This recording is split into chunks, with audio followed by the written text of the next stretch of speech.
Okay, we don't focus on this, but everybody thinks we do. How do I start sales calls when the prospects are telling you, hey, do you do this? And you really don't, or you don't focus on it?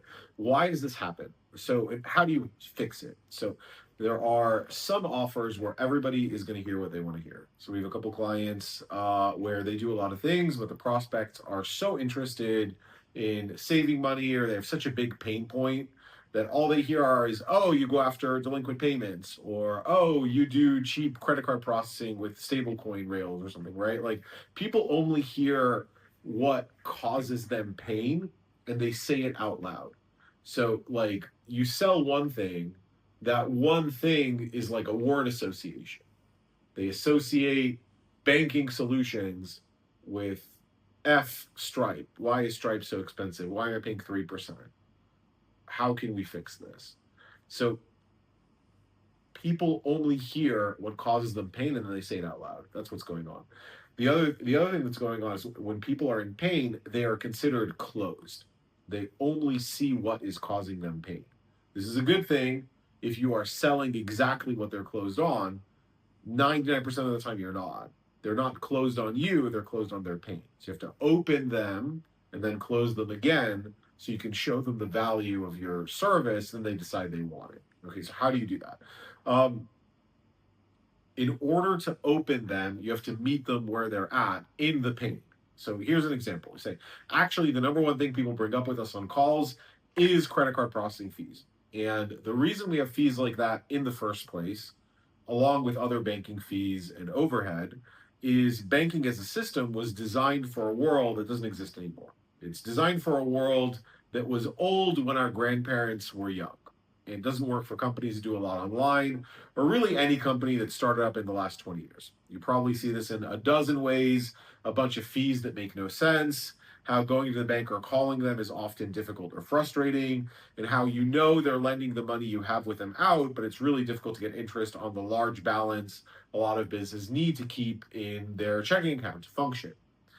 We actually tried to solve these problems in order of what would work best for the business. And here's what we found from a data perspective. Here's how we did it this way. Then you go into your pitch. Then they'll actually listen to you. Because if you are saying this is your pain point, oh, we don't do that, boom, instant break of rapport, they just hang up. The call's over. And if you're smart, you also within the next 3 to 6 months you find a solution for the largest pain point of the market. You pitch that first, then you sell everything else on the back of that. This is, by the way, personal example.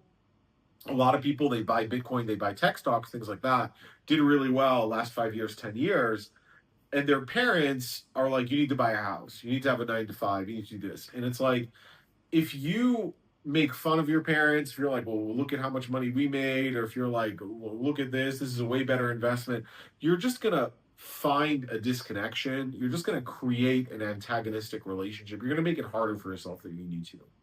And then you will both agree to disagree.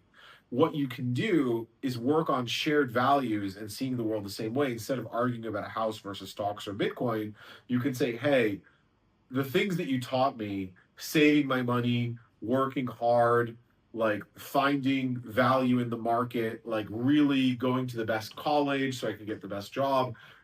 The version of that in 2025, instead of going to the college to get the best job, it's really learning how to generate leads and getting good at skills so you can pitch directly to the market. Same concept, but much more lucrative application. If you look at the housing market that's overbought, here's some of the data that supports that. My kids are going to be like, I can't believe you could buy Bitcoin for less than $1 million. Just like I can't believe you bought a house for what you bought it for when I was a kid. Like it's, you can't fight them, but what you can do, you can also say, listen, we're probably never going to see completely eye to eye, but I want you to know that you raised me well. I'm following your values. I'm following your morals. I'm just doing what I think is the best in 2025.